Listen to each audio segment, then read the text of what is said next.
Hello everyone, welcome back to our channel. ఈరోజు మనం పన్నీర్ దమ్ బిర్యానీ చేసుకుందాం. ఇప్పుడు ఒక మందపాటి గిన్నెని తీసేసుకొనేసి నేనైతే ఇక్కడ కుక్కర్ తీసుకుంటున్నాను.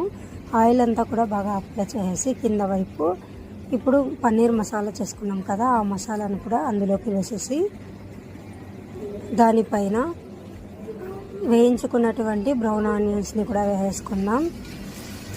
ఇప్పుడు అలాగే కొత్తిమీర అలాగే పుదీనాను కూడా వేసుకుందాం. ఆ రెండు వేసుకోవడం వల్ల టేస్ట్ అనేది చాలా బాగుంటుంది, ఫ్లేవర్ కోసం వేసుకోవాలి.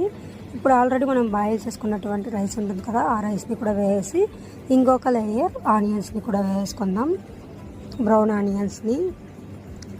అలాగే కొంచెం కొత్తిమీర, కొంచెం పుదీనాను కూడా వేసుకుందాం. ఈరోజు మా ఆయన బర్త్డే అండి, అందుకనే స్పెషల్ చేసుకుంటున్నాను. అలాగే ఇంకొక లేయర్ని కూడా ఫామ్ చేసుకుందాం.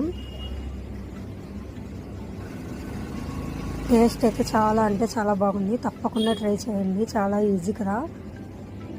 ఇంకొక లేయర్ కూడా సేమ్ అలానే వేసుకుందాం.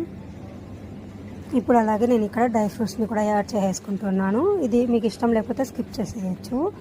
ఇప్పుడు మనం ఆల్రెడీ వేయించుంటాం కదా ఆనియన్స్, ఆ ఆయిల్ని కూడా ఒక గరిటెలాగా వేసేసుకుందాం. ఇప్పుడు ఒక కప్లోకి నెయ్యిని వేసుకొని కొంచెం పసుపును కూడా వేసుకొని బాగా మిక్స్ చేసుకొని ఇలా రౌండ్గా వేసుకుందాం.